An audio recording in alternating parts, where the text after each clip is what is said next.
உருவம் சிந்தின ரத்தம் புரண்டோடியே நதி போலவே பாய்கின்றதே. நம்பி இயேசு அண்டை வா, நம்பி இயேசு அண்டை வா.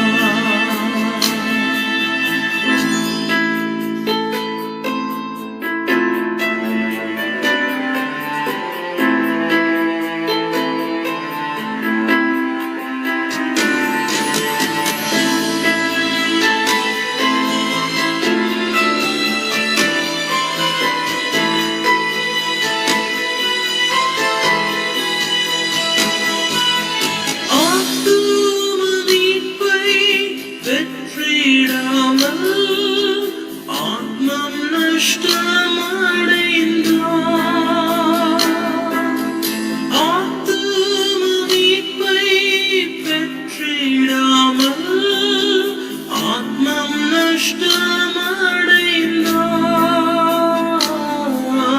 லோகம் முழுவதும் ஆதாயமாக்கியும் லாபம்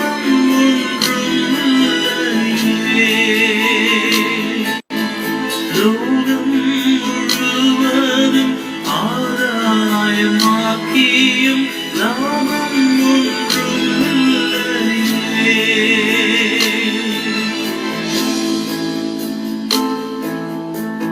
இயேசு கிறிஸ்துவின் நாமத்திலே உங்கள் யாவரையும் வாழ்த்தி இந்த மாலை கூட அழைக்கிறோம். நாளும் கூட நம்ம மாதத்தின் முதல் நாளுக்கு வந்திருக்கிறோம். கர்த்தர் நம்மோடு கூட கடந்த மாதம் முதலாக இருந்தார், வழிநடத்தினார். கர்த்தரை துதிப்போம், ஸ்தோத்திரிப்போம். நாளும் கூட கர்த்தர் நம் மத்தியிலே நிதிய காரியம் செய்யும்படியாக நாம் காத்திருப்போம். கர்த்தர் நல்லவர், கிருபை என்று உள்ளது. அது நிமித்தமாக அவர் மட்டுமாய் நம்மை பாதுகாத்து கொண்டு வந்திருக்கிறார்.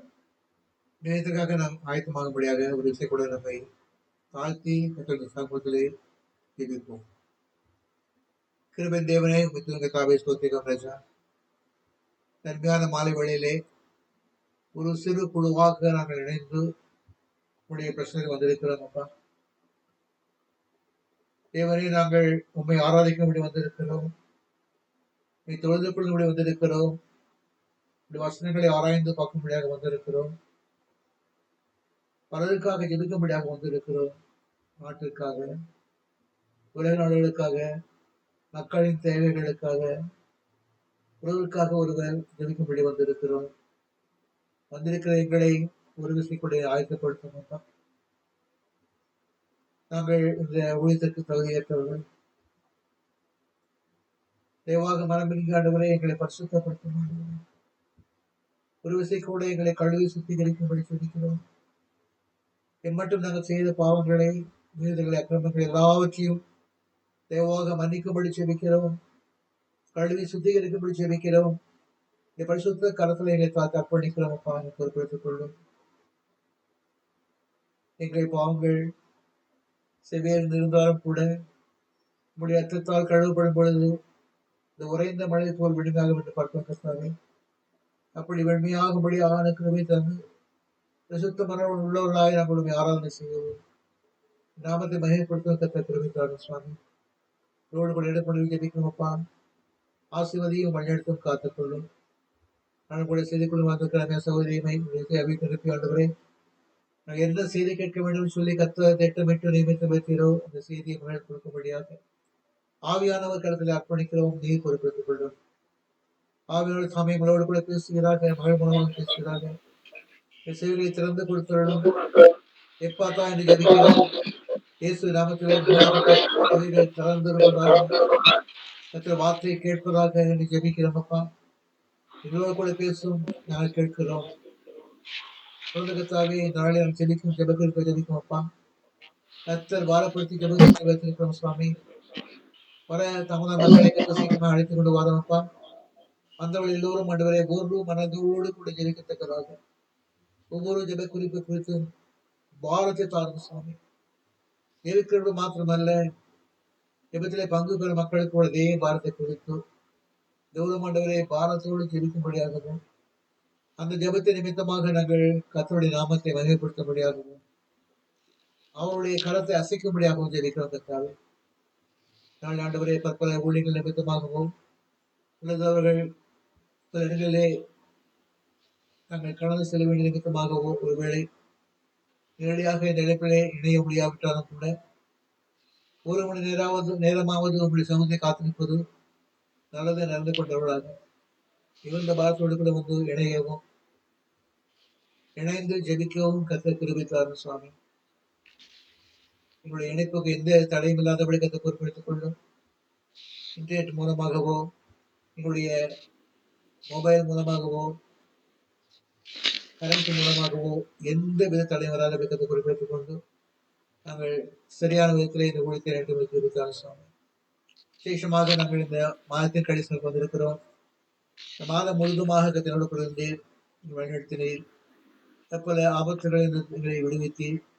பல தேவைகள் வந்த பொழுது சந்தித்து நிலை செலுத்துகிறோம். எங்களை பாதுகாத்து கொண்டு நிலை செலுத்துகிறோம். அநேக இழப்புகள் வந்ததப்பா. அந்த இழப்புகள் மத்தியிலும் கூட ஆண்டோடைய கிருபை பெருகும்படியான இறக்கம் தந்து மூலமாக நாங்கள் அதிலும் நன்மை காண கத்த கிருபை செலுத்துகிறோம். கத்தாவை இந்த புதிய மாதத்திலே கத்த கிருபை பெருகும்படியாக அர்ப்பணிக்கும் பொறுப்பேற்றுக் கொள்ளும் ஆசை. அந்த யாவரையும் திறக்கி ஆண்டவரை நாங்கள் ஒரு மனதோடு கூட ஜெபித்து ஆராதனை செய்வதை கிருபித்தார் குறிப்பிட்டார் சொல்லி இயேசுவின் நமக்கு கேட்கிறார்கள். ஆமென். இப்பொழுது கூட சகோதரன் பால்தாஸ் ஐயாளர் அவர்கள் இந்த வேளை கூட மார்க்கு 15ஆம் அதிகாரத்திலே 17ஆம் வசனம் முதல் 20ஆம் வசனம் வரை வாசித்துக் கொண்டிருக்கிறார். மார்க் 15ஆம் அதிகாரம் வசனம் 17 முதல் 20 வரை. மார்க் 15:17 முதல். சிவப்பான மேலங்கியை அவருக்கு உடுத்தி முள்முடியை பின்னி அவருக்கு சூட்டி யூதருடைய ராஜாவே வாழ்க என்று வாழ்த்தி அவரை சிரசில் கோலால் அடித்து அவர் மேல் துப்பி முழங்கால் படியிட்டு அவரை வணங்கினார்கள். அவரை பரியாசம் பண்ணின பின்பு சிவப்பான அங்கியை கழற்றி அவருடைய வஸ்திரங்களை அவருக்கு உடுத்தி அவரை சிலுவையிலே அறையும்படி வெளியே கொண்டு போனார்கள். வாசிக்க வேண்டிய வேத பாடம் வாசலாயிற்று.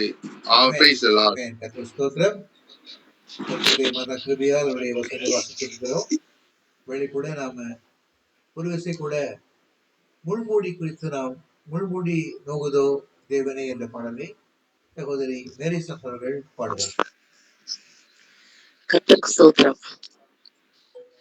முள்முடி நோகுதோ தேவனே, இரத்தமும் வடியுதோ சிரசினில், இவையாவும் எனக்காக தேவனே, முழங்காலில் நிற்கிறேன் நாதனே. முள்முடி நோகுதோ, இரத்தமும் வடியுதோ சிரசினில், இவையாவும் எனக்காக முழங்காலில் நிற்கிறேன் நாதனே. ஆணி குத்திய கைகளில் நிற்கிறே, களைத்ததோ கைகளும் இயேசுவே, சாட்டையால் முதுகில் அடித்தார், சாட்டையும் ராஜனை அடித்ததோ. ஆணி குத்திய கைகளில் நிற்கிறேன், களைத்ததோ கைகளும் இயேசுவே, சாட்டையால் முதுகில் அடித்தார், சாட்டையும் ராஜனை அடித்ததோ. முள்முடி நோகுதோ, இரத்தமும் வடியுதோ சிரசினில், இவையாவும் எனக்காக முழங்காலில் நிற்கிறேன் நாதனே.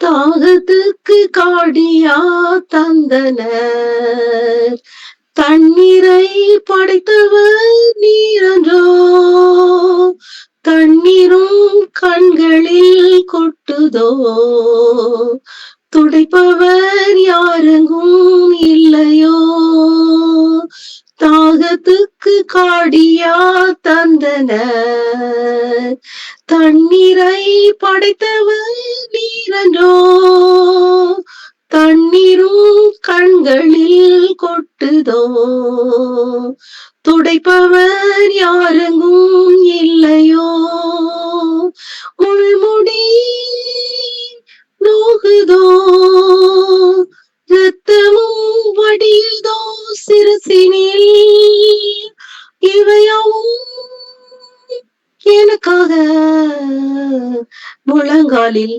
நிற்கிறேன் நாதனே, தோளினில் சிலுவையை சுமந்திரோ, தோள்களும் தாங்குதோ அப்பனே, முட்களும் கால்களில் குத்துதோ, முட்களை படைத்தவர் நீரன்றோ, தோளினில் சிலுவையை சுமந்திரோ, தோள்களும் தாங்குதோ அப்பனே, முட்களும் கால்களில் குத்துதோ, முட்களை படைத்தவர் நீரன்றோ, முள்முடி நோகுதோ, இரத்தமும் வடியுதோ சிரசினில், இவையாவும் எனக்காக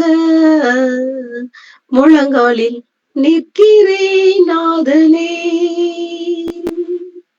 ஆமென். ஆமென். இந்த ஸ்தோத்திரம் ஆண்டவர் இயேசு கிறிஸ்து சிலுவையிலே பாடுபட்ட முதலாம் பாடத்தை நாம் பார்க்க போகிறோம். அதை மிகுந்த தெளிவாக நாம் இந்த பாடமாக அறிந்திருக்கிறோம். இது கூட நம்ம மத்தியில் வந்திருக்கிற சகோதரி மனோஜன் அவர்கள் நம்மோடு கூட இயேசுவின் காயங்கள் என்ற தலைப்பின் அடிப்படையில் முள்முடியை குறித்து நம்ம பார்ப்பார்கள். யாவரமாக இந்த வெள்ளை வசனங்களை பார்த்திருக்கோம்.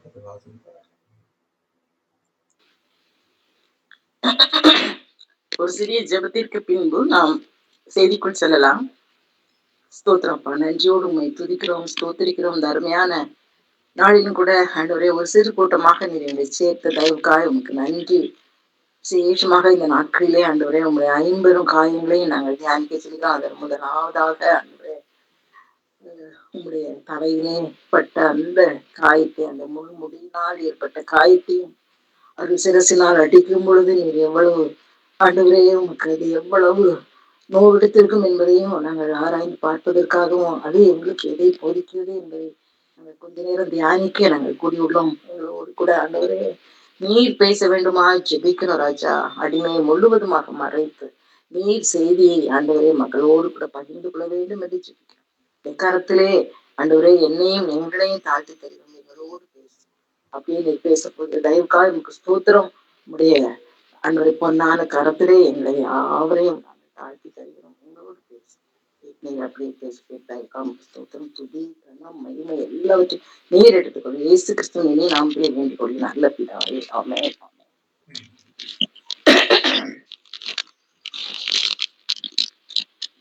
இந்த நாளிலும் கூட நாம அந்த இயேசுவின் 50 காயங்களை குறித்து தியானிக்க இருக்கிறோம். அதுல முதலாவதாக ஒருவேளை இது முதலாவது பட்ட காயம் அல்ல.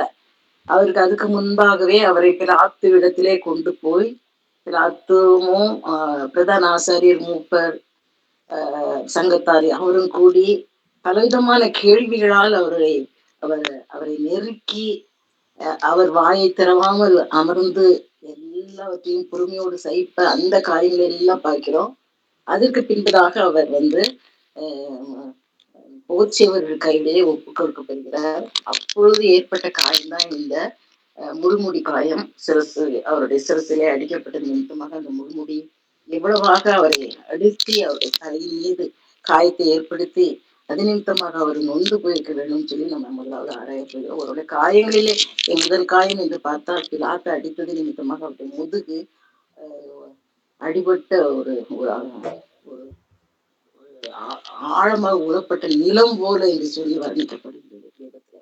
அப்போ எப்படி அதை நாம் ஒரு கற்பனை செய்து நம்ம பார்த்தோம்னா ஒரு சின்ன காரியத்தை நம்ம ஒருவேளை தாங்க முடியாது இந்த காலங்களிலே.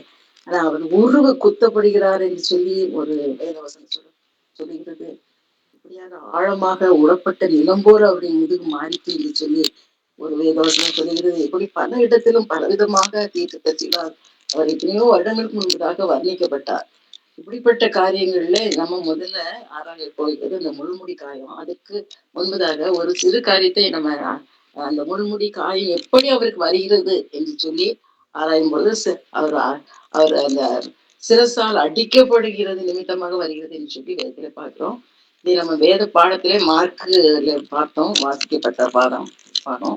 நான் இதிலே ஆராய்வதற்காக எடுத்துக்கொண்டது மத்தேயு 27ல 28ல இருந்து தொடங்கி 28, 29, 30 என்று சொல்லி அந்த வசனங்களை நம்ம பார்க்கும் பொழுது அவர் புத்தேவருடைய கரங்களை ஒப்பு கொடுக்கப்பட்ட பிறகு அவருக்கு நேர்ந்த காரியங்கள், அவர் வஸ்திரங்களை கழற்றி சிவப்பான மேலங்கி அவருக்கு உடுத்தி முள்ளுகளால் ஒரு முடியை பின்னி அவர் சிரசின் மேல் வைத்து அவர் வலது கையில் ஒரு கோலை கொடுத்து அவர் முன்பாக முழங்கால் படியிட்டு யூதருடைய ராஜாவே வாழ்க என்று அவரை பரியாசம் பண்ணி அவர் மேல் துப்பி அந்த கோலை எடுத்து அவரை சிரசில் அடித்தார்கள் என்று சொல்லி அப்புறம் அவரை பரியாசம் பண்ணுவதற்காக அந்த சேவகர்கள் செய்த காரியத்தை குறித்து இந்த இடத்துல நம்ம வாசிப்போம். பரியாசம் என்பது அவர் அனுபவிக்கிற ஒரு காயம் என்று சொல்லி பார்க்கலாம். அவர்கள் அந்த காயத்தை விட உடலிலே ஏற்படுகிற காரியத்தை விட மனுஷர்களுக்கு மனதிலே ஏற்படுகிற காயம் தான் ரொம்ப ரொம்ப ஒரு குத்தக்கூடிய ஒரு காரியம். அதை முதலாவது தேவன் அவருக்கு அனுமதித்தார். அது நிமித்தமாக அவர் இந்த இடத்துல அந்த போச்சவர்கள் கையில அது முதலாவது அவர்கள் இப்படியாக ஆரம்பிக்கிறார்கள். அவர்களுடைய சித்திரவதையை ஆரம்பிக்கும் போது முதலாவது அவர்கள் பரியாசத்திலிருந்து ஆரம்பிக்கிறார்கள்.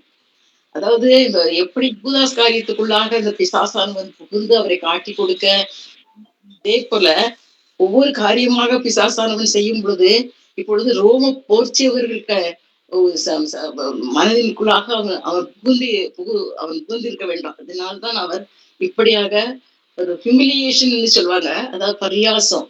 இதுதான் ரொம்ப மனுஷரை வருத்தப்படுத்தக்கூடிய ஒரு காரியம், இந்த ஹியூமிலியேஷன். எனக்கு எங்க அம்மாவை குறித்து நான் 2வது மகள். ரொம்ப அம்மாக்கு நான் அக்காவை விட நான் ரொம்ப ஒட்டி அவங்க கூட ரொம்ப பாசமா இருப்பேன். எங்க அம்மாவும் அது பிள்ளைகளை சொல்லி பார்க்காம அவங்களுடைய காரியங்கள்லாம் நிறைய எங்கள்கிட்ட ஒரு ஃப்ரெண்டு போல சிறு பிள்ளைகளாக நாங்கள் இருக்கும்போதே சில முக்கியமான காரியங்களே அவங்க எங்ககிட்ட பகிர்ந்துடுவாங்க. அதை நான் ரொம்ப கவனமாக கவனிப்பேன். அப்படியே அம்மாவிடத்துல நிறைய சிறு வயதிலிருந்தே அவரிடத்துல ஆவிக்குரிய காரியங்கள் நல்ல காரியங்கள் நிறைய காணப்பட்டிருந்தாங்க. அவங்க கிட்ட ஒருவேளை அந்த அம்மா தானே என்று சொல்லி நம்ம விளையாட்டாக கூட ஒரு பரியாசம்னு எங்க அம்மாவை யாராவது பண்ணிட்டா அம்மாவுக்கு அது பொறுக்கவே முடியாது. பிள்ளையாக இருந்தாலும் அவங்களுக்கு ரொம்ப கோவம் வரும். அது அவங்க மனசுல ரொம்ப ஹர்ட் ஆயிடுவாங்க. இது போனா எங்க பிள்ளைகளையும் எல்லாருக்கும் உண்டு, நிறைய பேருக்கு. அதாவது நமக்குன்னு இல்ல, எல்லாருக்கும் எங்க பார்த்தாலுமே அவர் சொல்லுவது காட்ட மாட்டாங்க. அந்த பரியாசம் பண்ணப்படுவது மிகவும் கொடூரமான ஒரு காரியம். இந்த காரியத்தை முதலாவது தேவன் அவருக்கு அனுமதிக்கிறார் என்று சொல்லி நம்ம பார்க்கிறோம். அவருக்கு ஆனா இதை ஏன் ரோம போர்ச்சியவருக்கு கையினால அது அனுமதிக்கப்படுதுங்கிறத முதல்ல நம்ம லேசாக தியானித்து விட்டு அதற்கு பிறகு இந்த காரியத்துல நம்ம செல்லலாம். அப்பொழுது யூதர்களும் சரி, இதர்களுக்கு மூலமாக இவர் இந்த பிரதான ஆசாரியர்களும் மூப்பர்கள் எல்லாருமே இவர் மேல ஒரு பொறாமையினால் நிறைந்துதான் இவரை எப்படியாவது கொல்ல வேண்டும் என்ற ஒரு முடிவுக்கு அவங்க பல குற்றச்சாட்டுகளை தயாரித்து எல்லாம் பண்ணி ரெடியாக இவரிடத்திலே பிலாத்து இடத்திலே கொண்டு வரப்படுகிறார். அப்பொழுது எவ்வளவோ ஒரு நெருக்கி எடுத்து பல காரியங்களை குற்றம் சாட்டுகிறார்கள். அதுக்கெல்லாம் அவர் வாயே திறக்கவில்லை.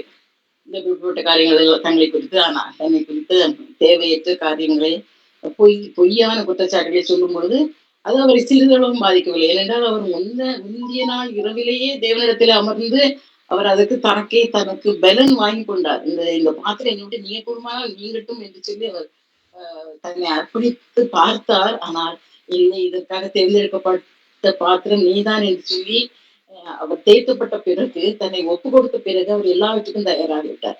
அப்பொழுது அவரு இந்த இடத்துல நம்ம வந்து ஒருவேளை அவரை காயப்படுத்துறது பிலாத்து முதலாவது ஒரு அந்த சாட்டையினால அடித்து விட்டு அவர் ராத்துக்கு தேய்கிறது முழுவதுமாக இந்த இயேசுவிலே எந்த ஒரு குற்றமும் அவர் செய்யவில்லை. இவர்கள் பொறாமையினாலேயும் அவரை கொல்ல வேண்டும் என்ற ஒரு எண்ணத்தினாலேயும் முடிவெடுத்து நம்மிடத்திலே கொண்டு வந்திருக்கிறார்கள் என்று அவர்கள் பிலாத்துக்கு சரி மற்ற ஒருவேளை அவர் யூதர்களை ஆண்ட அந்த ரோமர்களுக்கு தெரியுது, அதிகாரிகளுக்கு பெரிய அதிகாரிகளுக்கு தெரியும்.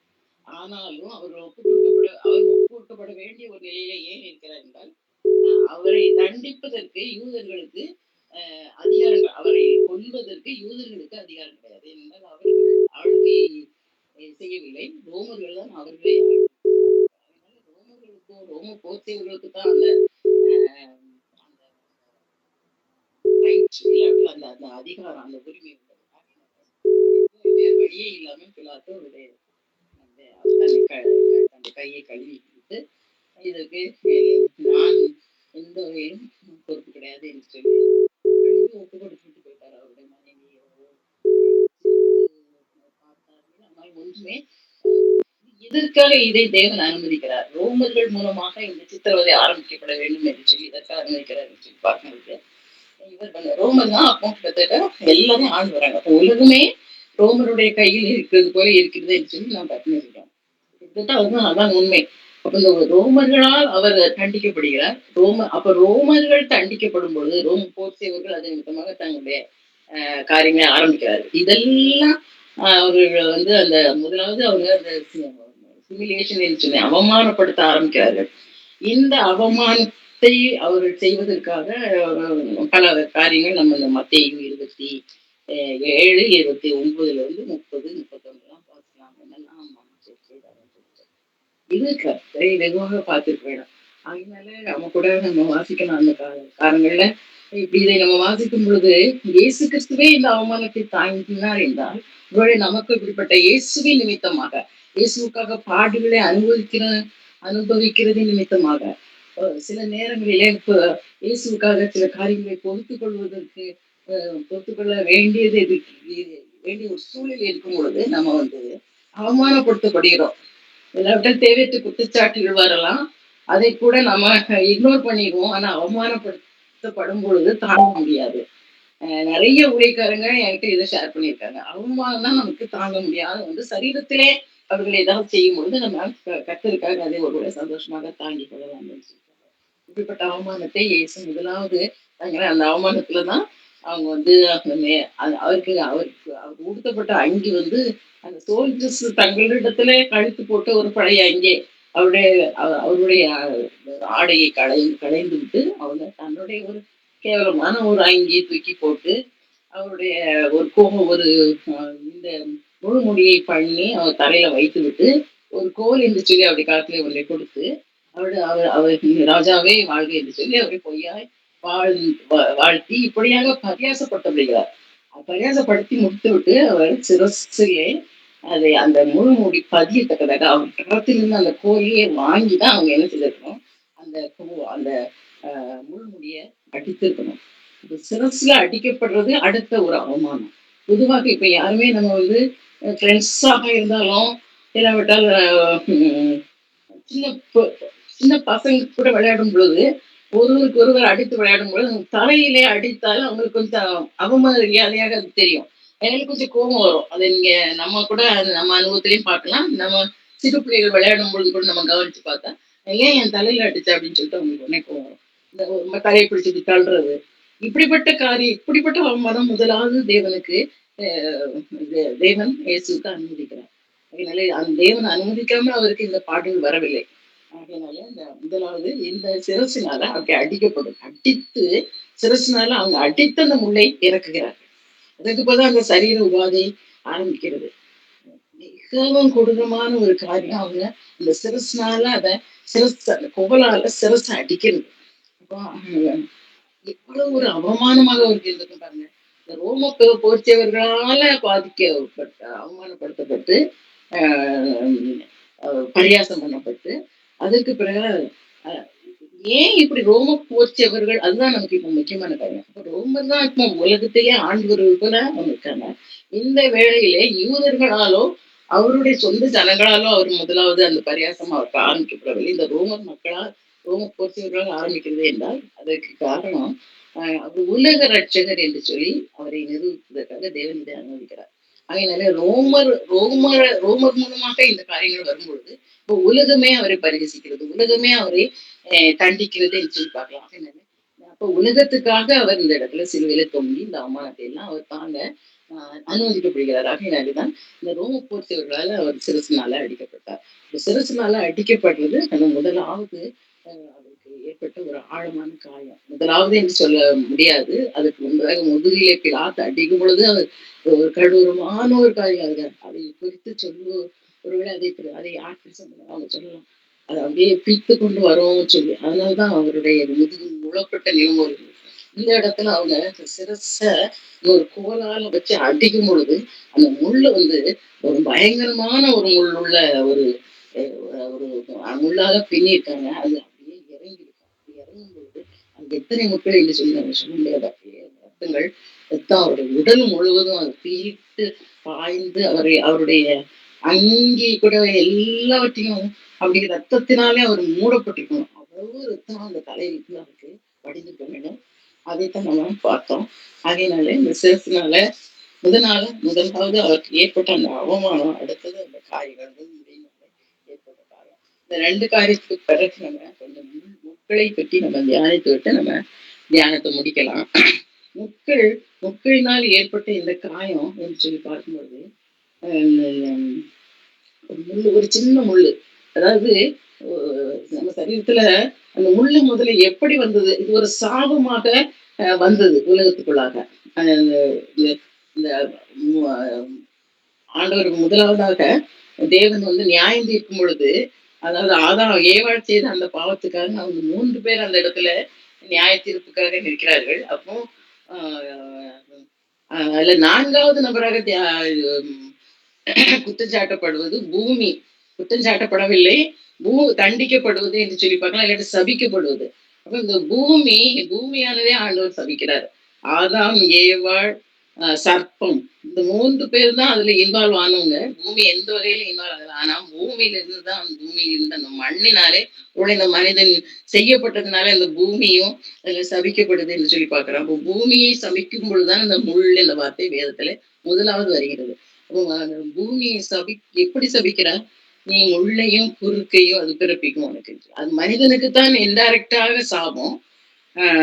நல்ல பண்படுத்தப்படாத நிலம், இல்லாவிட்டால் கவனிக்கப்படாத நிலம் தான் முள்ளையும் குறுக்கையும் பிறப்பிக்கும்.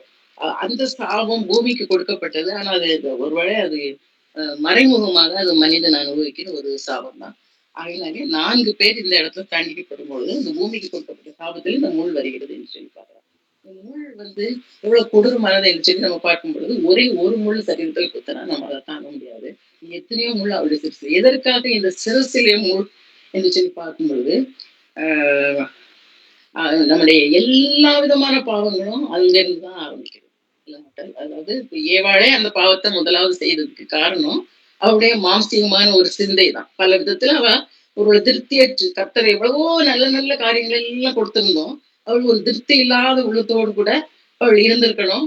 அதனால அவள் வேண்டாம் என்று ஒதுக்கப்பட்ட அந்த பழத்தையே அவள் ரசித்திருக்க வேண்டும்.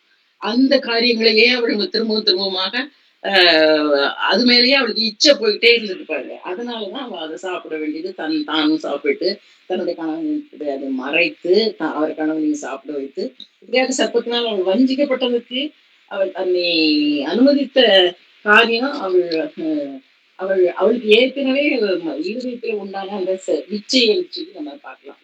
ஆகினால இப்படிப்பட்ட திருப்தியற்ற உள்ளம் உடைய கத்து நமக்கு எவ்வளவோ நல்ல நல்ல ஆசீர்வாதங்களை தந்திருக்கலாம். ஆனா நமக்கு தரப்படாத சில 1-2 காரியங்கள், விலைக்கு வைத்த காரியங்கள் மீதே நமக்குடைய கவனம் போகும். அவங்களுக்கு எல்லாம் அப்படிப்பட்ட அந்த ஆசீர்வாதம் கொடுக்கப்பட்டிருக்கு, எனக்கு கொடுக்கப்படவில்லையே என்ற எண்ணம் ஒருவேளை நமக்கு இந்த நாளில் இருந்தால் நம்ம இந்த ஏவாளால் எப்படி ஏவாள் சர்ப்பத்தினால் வஞ்சிக்கப்பட்டாளோ அப்படி வஞ்சிக்கப்படுகிறோம் என்று சொல்லி நாம் உணர்ந்து அந்த அந்த ஆசையை இல்லாவிட்டால் அந்த இச்சையை நம் விசாரித்து இந்த நம்முடைய சிந்தையில் விலக்குவது நல்லது என்று சொல்லி நான் உணர்கிறேன். ரோமர் ரோமர் 8வது அதிகாரத்துல 6வது வசனத்துல அந்த பார்க்கணும். மாம்ச சிந்தை மரணம், ஆஹ் ஆவியின் சிந்தையோ ஜீவனும் சமாதானமான்.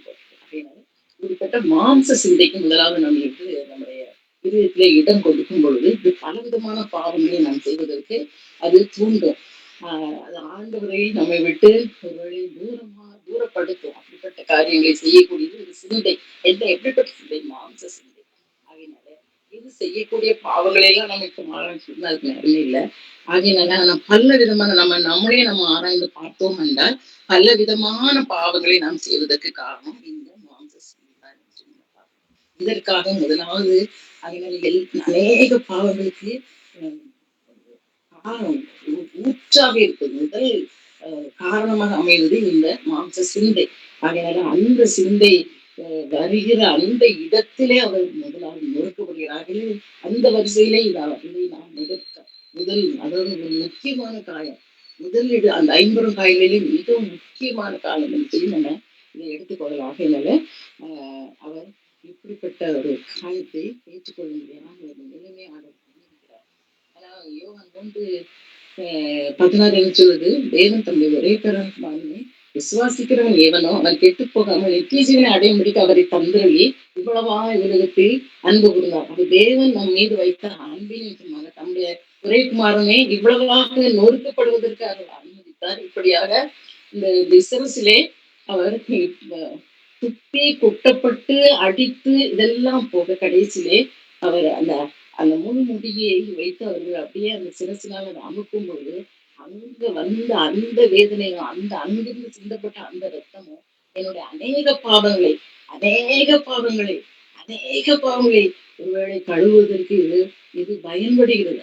இந்த ரத்தத்தினாலே நான் கழுவப்பட்டிருக்கிறேனா என்று சொல்லி நம்ம சிந்தித்து பார்த்து இந்த முள் ஏற்படுத்தப்பட்ட இந்த சிரசிலே அந்த முள்ளினால் வழிந்த அந்த ரத்தம் என்னுடைய சிரசை, என்னுடைய சிந்தையை, என்னுடைய மாம்ச சிந்தையை கழுவி இருக்கிறதா என்று சொல்லி நம்ம ஆராய்ந்து பார்த்து அநேக வேளைகளிலே ஒருவேளை நாம் ரட்சிக்கப்பட்டோம், தேவனிடத்தில் என்னுடைய பாவங்களை நான் அறிக்கை செய்து நான் தேவனை யோவான் 3:16 சொல்கிறவனமாக நான் விசுவாசத்தை ஏற்றுக் கொண்டிருக்கிறேன், அதனால எனக்கு நித்திய ஜீவன் உண்டு என்று சொல்லி ஒருவேளை நாம் தைரியமா இருக்காதபடிக்கு அனுதினமும் நாம் இப்படிப்பட்ட இந்த பரிசுத்த ரத்தத்தினால நம்மை கழுவ வேண்டியது மிக அவசியமாக இருக்கிறது. இதுதான் முதலாவது அந்த முல்லை குறித்து நம்ம பார்க்கிற காரியம். 2வது வேகமாக பார்த்து நம்ம சீக்கிரத்துல முடிக்கலாம். மற்ற காரியங்கள் நமக்கு ஜெபிக்க வேண்டிய காரியங்கள் இருக்கிறது. ஏசாயா 53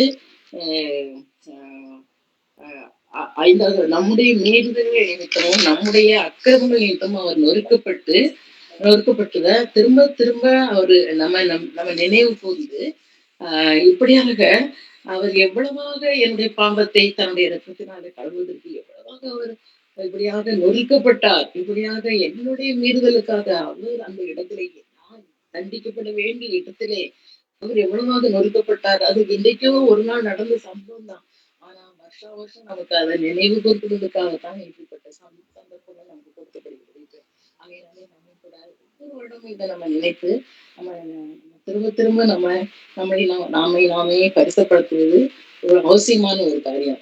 தீத்து சொல்றாரு 2:8 எதிரியானவன் உன்னை குறித்து பொல்லாங்கு சொல்கிறதற்கு ஒன்றும் இல்லாமல் வெட்கப்படத்தக்கதாக உபதேசத்திலே விகற்பம் இல்லாதவனும் நல்லொழுக்கம் உள்ளவனும் குற்றம் பிடிக்கப்படாத ஆரோக்கியமான வசனத்தை பேசுகிறவனாயும் இருப்பாயாக என்று சொல்லி பவுல் அப்போஸ்தலன் தீத்துவுக்கு எழுதுற அந்த நிறுவத்திலே எழுதுறாரு. அதனாலே ஒருவேளை தீத்து ஒரு ஊழியக்காரனாக அந்த பல இடங்களுக்கு அவர் அலைந்து ஊழியம் செய்கிற அந்த நிலைமையிலேயும் அவருக்கு அப்படிப்பட்ட ஒரு அட்வைஸ், ஒரு ஒரு உபதேசம் தேவைப்படுகிறது பாருங்க. அதனால அதை உணர்ந்தவராக பவுல் அப்போஸ்தலன் எவ்வளவு ஆழமாக அவருக்கு ஒரு உபதேசத்தை எழுதியிருக்கிறார். அதனால ஒருவேளை பொல்லாங்கு சொல்லுகிறவன் நம்மை குறித்து யோபு குறித்து எப்படியாக அவன் ஆண்டவரிடத்துல ஆண்டவருடைய சன்னிதானத்துக்கு சென்று அவன் குற்றஞ்சாட்டி யோபை பாவத்துக்குள்ளாக அல்ல பல விதமான கஷ்டத்துக்குள்ளாக அவன் ஆக்குகிறதே தேவன் ஒப்பு கொடுக்கப்பட வேண்டிய ஒரு சூழ்நிலை உருவாகுறத நம்ம பார்க்கணும். இப்படி நம்மையும் அவன் பொல்லாங்கு நம்ம குறித்து பொல்லாங்கு சொல்றதுக்கு அவன் கட்டாயம் தினமும் போகிறதுக்கு அவன் தயாரா இருக்கான். ஆனா அவன் வெட்கப்பட்டு போகணுமா பாருங்க. இது எவ்வளவு பெரிய காரியத்தை வீட்டுல ஆண்டு எதிர்பார்த்து இப்படிப்பட்ட கஷ்டத்துக்கு தன்னை ஒப்பு கொடுத்துட்டாரு. அவன் வெட்கப்பட்டு போனான். ஐயோ இந்த பிள்ளையை பற்றி எனக்கு சொல்றதுக்கு ஒன்றுமே இல்லையேன்னு சொல்லி அவன் ஆண்டவருடைய சன்னிதானத்துக்கு போக முடியாதபடி அவன் வெட்கப்பட்டு போகத்தக்கதாக உன்னுடைய உபதேசமும் இருக்கணும், உன்னுடைய நல்ல ஒழுக்கமும் அப்படியாக இருக்கணும். நீ குற்றம் கண்டுபிடிக்கப்படாத ஒரு ஆரோக்கியமான வசனத்தை நீ பேசணும்.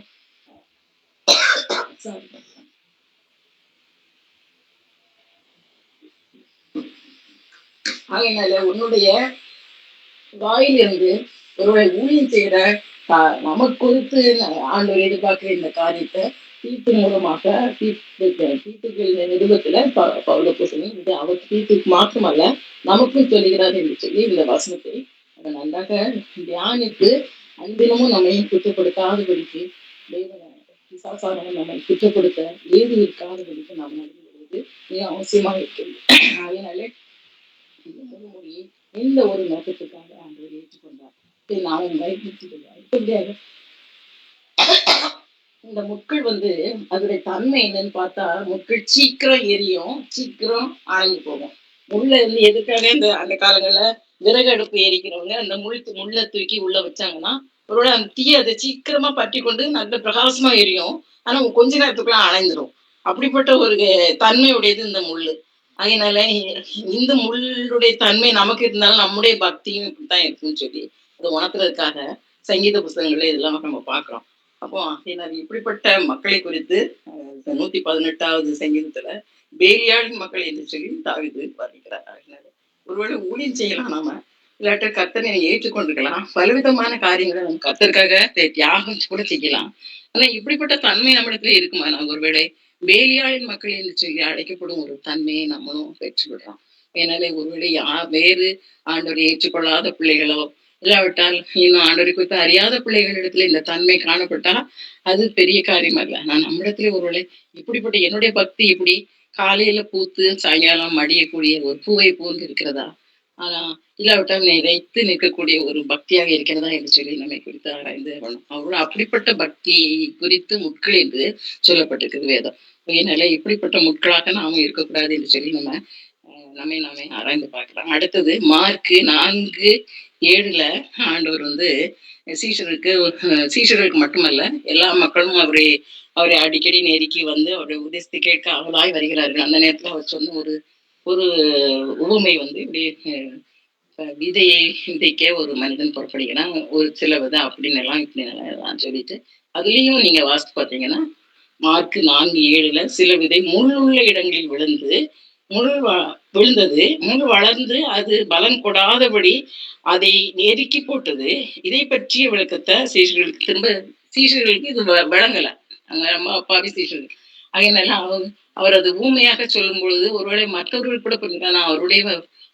அவரை பின்பற்றி வந்த சீஷர்களுக்கு புரியல. அதனால வீட்டுக்கு வந்த உடனே அவரிடத்துல கேட்கிறாங்க.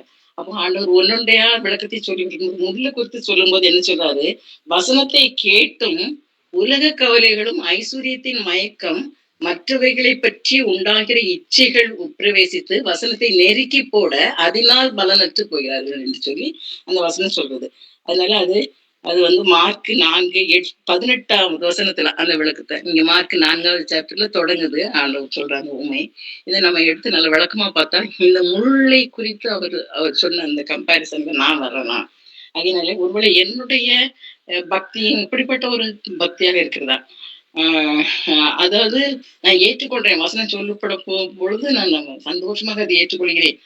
தலை ஆட்டி சிலவங்க நல்ல பிரசங்கத்தை கவனிப்பாங்க. ஆனா சின்ன கவலை வந்தா நம்மளால அதை தாங்க முடியாது.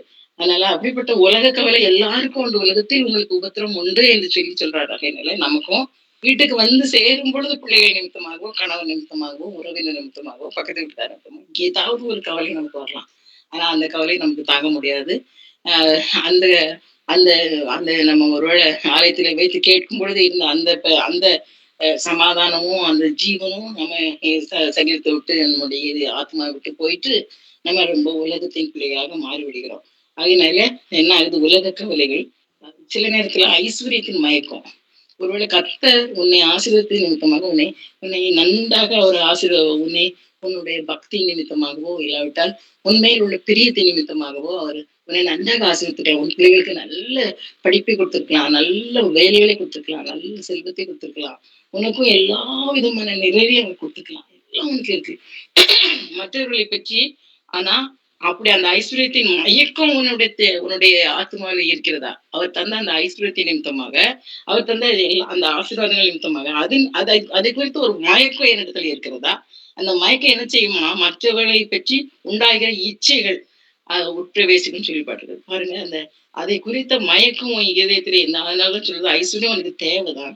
ஆனா அது குறித்த உனக்கு ஒரு ஐஸ்வர்யம் எல்லா தீமைகளுக்கும் அது வேறா இருக்கிறது. அது மேல உள்ள ஆசை இச்சை உனக்கு இருக்கக்கூடாதுன்னு சொல்லி அந்த இச்சை எனக்கு இருக்குதா? அந்த அந்த மயக்கம் ஒரு அந்த ஐஸ்வர்யம் மேல உள்ள ஒரு ஆசை என்கிட்ட என்னுடைய ஆத்மாவில் இருக்கிறதா?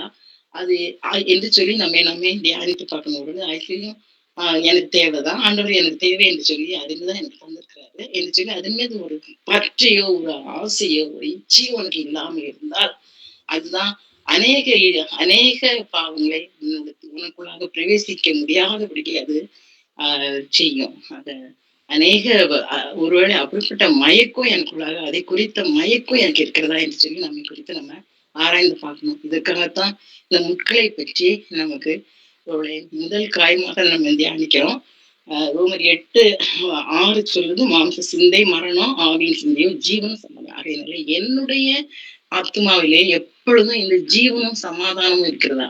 இல்லாவிட்டால் நான் மாம்ச சிந்தையோடு தான் இன்னும் இருக்கிறேனா? அது மரணத்தை பிறப்பிக்கும் என்று சொல்லி சொல்லப்பட்டது. இந்த மரணம் தான் நமக்கு ஏவாளிடத்திலே முதலாவது வந்த அந்த நீங்க மறித்தே போக மாட்டீங்க அவர் சொன்னது தப்பு என்று சொல்லி எளிதாக அந்த பிசாசானவன் ஏவாளை வஞ்சிக்க முடிந்தது. அது போல நாமும் வஞ்சிக்கப்பட்டு போனா நம்முடைய ஆத்மாவும் மறித்து போகுது என்று சொல்லுவாங்க. இப்படிப்பட்ட காரியத்துக்கு நம்ம இடம் கொடுக்காதபடிக்கு நாமே கவனமாக ஆராய்ந்து பார்த்து இந்த இழந்த நாட்களிலே நம்ம பரிசுத்தப்படுத்துவதற்காக தந்து இந்த காலங்களிலே நம்ம முதலாவது நாம் இவ்வளவு நேரம் சிந்தித்த இந்த 50 காரியத்துல முதலாவதாக இந்த மாம்ச சிந்தைக்கு காரணமாக இருந்த எனக்கு நான் அடிக்கப்பட வேண்டிய இடத்துல எனக்காக அடிபட்ட என் இயேசுவை நான் என் ஆத்மாவில அனுதினம் தியானிக்கிறது நிமித்தமாக இந்த மாம்ச சிந்தை என்னத்துல வராதபடிக்கு தேவன் என்னை பாதுகாத்து விட்டார் என்று சொல்லி அனுதினமும் நம்ம படிக்க சொல்லும்போது இந்த மாம்ச சிந்தைக்கு நான் விலகினேனா இல்லாட்டில் எப்படிதான் நான் விழுந்தேனா என்று சொல்லி ஆராய்ந்து பார்த்து முழுவதுமாக நம்மை பரிசுத்தப்படுத்த கர்த்தர் நம்மை பயன்படுத்துவாராக. இந்த தியானத்தை கர்த்தர் நமக்கு தந்துவிட்டால் ஒரு சின்ன ஜபத்தை தந்து நம்ம முடிக்கலாம். தேவனே இந்த அருமையான வேளையிலே நம்முடைய நேசகுமாரனே எங்களுக்காக நேர் சிலுவையில் ஒப்பு கொடுக்கும் பொழுது எந்த மாம்ச சிந்தைகள் எங்களுக்கு இந்த முற்றுமாக ஒளியறதுக்கு அது ஒருவரை நாங்கள் உண்மை ஏற்றுக்கொண்டிருக்கலாம், உண்மையை நாங்கள் ரட்சிக்கப்பட்டிருக்கலாம். அதனாலே நாங்கள் கட்டாயம் பரலோகத்துக்கு தகுதி என்று சொல்லி நாங்கள் நினைக்காதபடிக்கு எந்த மாம்ச சிந்தையுமே எனக்கு ஆராய்ந்து பார்த்து நாங்கள் பரிசுத்தப்படுத்திக் கொள்ள இந்த மக்களை குறித்த தியானம் எங்களுக்கு ஆண்டவரே இந்த இழந்த நாட்களில் மீத நாட்களில் மற்ற பெரும் காயங்களை குறித்து நாங்கள் தியானிக்கும் பொழுது இந்த மக்களை குறித்து நாங்கள் தியானித்து இது என்னுடைய மாம்சத்திலிருந்து சிந்தையிலிருந்து மொத்தமாக எடுக்கப்பட்டிருக்கிறதா? அவர் அவர் அவர் எனக்காக பட்ட அந்த அந்த சிந்தின அந்த ரத்தத்தை நான் பயன்படுத்தி இருக்கிறேனா என்று சொல்லி நான் தியானித்து பார்த்து இதை பயன்படுத்திக் கொள்ள எங்கள் ஒவ்வொருவருக்கும் உதவி செய்ய வேண்டுமா? இயேசு கிறிஸ்துவின் நாமத்திலே வேண்டிக் நல்ல பிதாவே. ஆமென். ஆமென். ஆமென். ஸ்தோத்திரம். அருமையான செய்தி, ரொம்ப கஷ்டத்தோடு கொடுத்துருக்காங்க. கர்த்தரை துதிப்போம். ஏன்னா நேற்று நேரத்துல இதே நேரத்துல அடியாள் ஆஸ்பத்திரியில இருக்க வேண்டிய ஒரு நிலை ஏற்பட்டிருந்தது. கிட்டத்தட்ட 5லிருந்து 8 வரைக்கும் நாங்கள் ஹாஸ்பிட்டலா இருந்தோம். இந்த நிலையிலும் செய்தி கொடுக்கணுமா வேண்டாமா என்று யோசிக்கும் பொழுது கட்டாயம் கொடுக்க வேண்டாம் என்ற ஒரு நம்பிக்கையோடு கூட கொடுத்திருக்கிறார்கள். கர்த்தருக்கு ஸ்தோத்திரம். கர்த்தர் உங்களை சுகப்படுத்துவதாக பலப்படுத்துவதாக. தொடர்ந்து வேலைக்குள் நம்ம ஜெபம் செய்து போகிறோம். நேரம் அதிகமாக கொண்டிருக்கிறது. ஆகையால் முதலாவது குறிப்பாக நேசிக்கிற நல்ல தகப்பனே, இந்த அருமையான நாளில் சாயங்கால நேரத்துல 1 மணி நேரம் உடைய பாதப்படியில காத்திருக்கு நீர் கொடுத்த கிருபைக்காய் நன்றி செலுத்துகிறோம். என்னுடைய துதி வேலையை பாடல் வேலையை நீர் ஆசீர்வதித்து கொடுத்தீர் ஆண்டவரே. எங்க ஜெப நேரத்தை நீங்க ஆசீர்வதித்து கொடுத்தீங்கப்பா. அதற்காக உமக்கு நன்றி செலுத்துகிறோம். ஆண்டவரே, பலவீனத்தின் மத்தியிலும் கூட பலனை கொடுத்து உம்முடைய மகளை ஆண்டவரே ஐயா, உம்முடைய தெய்வ செய்தியை கொடுக்க ஆண்டவரே நீங்க கொடுத்த அபிஷேகப்பட்ட வார்த்தைகளை ஆண்டவரே உம்முடைய மகள் மூலமாய் நாங்கள் கேட்க நீங்க கிருபை செஞ்சீங்க. அதற்காக உமக்கு நன்றி செலுத்துகிறோம். ஆண்டவரே, ஆழமான சத்தியத்தை கொடுத்த உம்முடைய அன்பு மகளுடைய எல்லா பலவீனங்களும் இப்பொழுது மறைவதாக என்று ஜெபிக்கிறோம். இன்னும் உம்முடைய பலத்தினால் இடைக்கட்டுவீராக, உம்முடைய கிருபையை விளங்க பண்ணுவீராக. அவர்களுடைய வாழ்க்கையில ஆண்டவரே உம்முடைய பலனும் உம்முடைய உன்னதத்தின் கிருபையும் ஒவ்வொரு நிமிஷமும் ஆளுகை செய்யட்டும் என்று ஜெபிக்கிறோம் ஐயா. இந்த நாளில் ஆண்டவரே ஆண்டவரே ஆன்லைன் ஜெபத்துல இணைந்தவர்கள் ஒவ்வொருவருக்காய் நன்றி செலுத்துகிறோம். உம்முடைய சமூகத்தில் காத்திருந்தது நிமித்தமாக அவர்களுக்கு உரிய பலன் உண்டாவதாக என்று ஜெபிக்கிறோம். இணைய முடியாதவர்கள் வரும் நாட்கள்ல இணைந்து கொள்ளும்படியான பாக்கியத்தை கட்டளையிடும்படியா ஜெபிக்கிறோம் ஐயா. இந்த நாள்ல வைக்கப்பட்ட விண்ணப்பங்கள் ஒவ்வொன்றையும் ஆண்டவரே நீர் கேட்டதற்காக உமக்கு நாங்க நன்றி செலுத்துகிறோம் ஐயா. ஆண்டவரே, ஜெப பங்காளர்கள் ஒவ்வொருவருடைய குடும்பத்திலும் பராமரிப்பு பாதுகாவல் உண்டாவதாக என்று ஜெபிக்கிறோம். ஆண்டவரே, இந்த நாட்கள் ஆண்டவரே ஒரு புதிய மாதத்துக்குள்ளாக நாங்கள் வந்து நிற்கிறோம் ஐயா. ஆண்டவரே, இந்த மாதத்துல இப்பொழுதே ஆண்டவரே தொடக்கத்திலே அதிகப்படியான வெயில் இருப்பதை நீர் அறிவீர் ஆண்டவரே.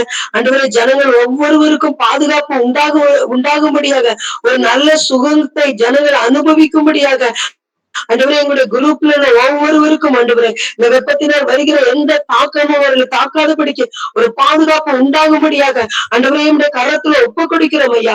அவர்களை பராமரிக்கிற தேவன் ஆண்டவரே நீர் அவர்களோடு கூட இருப்பதற்காக ஸ்தோத்திரம். மாதத்தின் தொடக்கம் என்ன என்பது எங்களுக்கு தெரியும் ஆண்டவரே. இந்த மாதத்தின் வருமானம் என்ன என்பது எங்களுக்கு தெரியும் ஆண்டவரே. ஆனால் இந்த மாதத்தின் முடிவை அறிந்தவர் என் தேவன் ஒருவர் தான் தாம்பரே. ஆண்டவரே, இந்த மாதத்தின் செலவுகளை அறிந்தவர் நீர் மட்டுமே அப்பா. ஆண்டவரே, இந்த மாதத்துல நாங்கள் கடந்து போகிற பாதைகளை அறிந்தவர் நீர் மட்டும் ஆண்டவரே. ஆகவே இந்த ஜெப பங்காளர்கள் ஒவ்வொருவருடைய வாழ்க்கையிலும் உம்முடைய பராமரிப்பு உம்முடைய பரிசுத்தம் உண்டாகும்படியாய் ஜெபிக்கிறோம் அப்பா. ஒவ்வொருவருடைய வாழ்க்கையிலும் ஆண்டவரே அது நினைப்பதற்கும் வேண்டிக் கொள்வதற்கும் மிகவும் அதிகமாய் கிரியை செய்கிற உங்களுடைய கிருபையின் கரம் ஆண்டவரே அவர்களை பராமரித்து பாதுகாத்து வழிநடத்தும்படியாய் ஜெபிக்கிறோம் அப்பா. ஊழியம் தடையின்றி நடக்கும்படியாக எல்லா தடைகளையும் ஆண்டவரே நீர் தகர்த்து போட்டு தடைகளை தகர்த்து எரிகிற தேவன் ஆண்டவரே எங்களுக்கு முன்பாக கடந்து சென்று எல்லா கோணைகளையும் சபைப்படுத்தி அநேகர் இணைந்து கொள்ளும்படிய கர்த்தர் கிருபையின் வாசலை திறக்கும்படியா ஜெபிக்கிறோம் அப்பா. அது மாத்திரமல்ல, இந்த ஊழியம் விருத்தி அடைவதாக இதை கேட்கிறவர்கள் ஆன்லைன்ல கேட்கிறவர்கள் கூட தகப்பன ஆண்டவரை வந்து சேர்ந்து கொள்ளும்படியாக கலந்து கொள்ளும்படியாக விருப்பத்தோடு வாஞ்சியோடு உடைய சமூகத்துல காத்திருக்கும்படியாக கர்த்தர் கிருபை செய்வதற்காக உமக்கு நன்றி நன்றி நன்றி. நாளும் கருத்துல ஒப்பு கொடுக்கிறோம். மீண்டும் வியாழக்கிழமை நாங்கள் சந்திக்கும் மட்டும் மாறாத மகிமையின் தேவனுடைய பிரசன்னம் எங்களோடு கூட தங்கி இருப்பதற்காக ஸ்தோத்திரம். மாத்திரமல்ல தகப்பனே, இந்த புதிய மாதத்தின் புதிய கிருபைகள் எங்கள் ஒவ்வொருவரையும் சூழ்ந்து கொள்வதற்காக உமக்கு நன்றி நன்றி நன்றி. ஏசு கிறிஸ்து என்னும் அதிகாரமுள்ள நாமத்தில் ஜெபித்து ஜெயமெடுக்கிறோம் நல்ல பிதாவே. ஆமேன் ஆமேன் ஆமேன். கர்த்தராகிய இயேசு கிறிஸ்து கிருபையும் தேவனுடைய அன்பும் பரிசுத்த ஆவியுடைய திவ்ய ஐக்கியமும் இன்றும் என்றுமாக நம்மளோடு இருக்கிறாங்க. ஆமென்.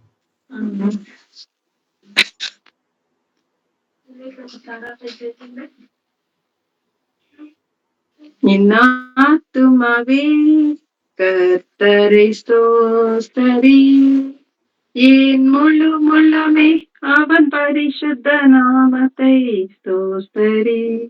என் ஆத்துமாவே கர்த்தரை ஸ்தோத்திரி, என் முழு முழுமே அவன் பரிசுத்த நாமத்தை ஸ்தோத்திரி. அவர் செய்த சகல உபகாரங்களையும் மறவாதே, அவர் செய்த சகல உபகாரங்களையும் மறவாதே.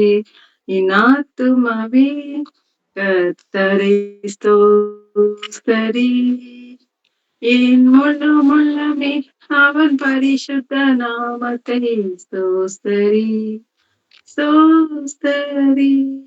ஆமென். ஹல்லேலூயா. ஸ்தோத்திரம். ஹல்லேலூயா. கர்த்தருக்கு ஸ்தோத்திரம். இந்த வரப்போகிறதான வியாழக்கிழமை சகோதரி ஞான உஷாரர்கள் இயேசுவின் இன்னைக்கு மனித சொந்த கூடவே முதலாவது காய் என்ன? அந்த முதுகு. ஆனால் நம்ம தலையிலிருந்து ஆரம்பிச்சதுனால முதுகு வந்து கடைசி வந்திருக்கோம். மூன்றாவது காயமாக முதுகு என்பதை குறித்து நம்மளுக்கு பகிர்ந்து கொள்வார்கள். எல்லா வாரங்கள் வந்து பங்கு பெறுங்கள்.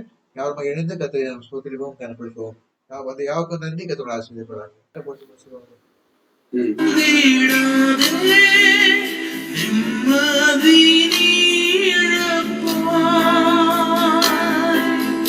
உந்தன் பலத்தில் வாழ்ந்திடாதே நிம்மதி நீழப்பாய்.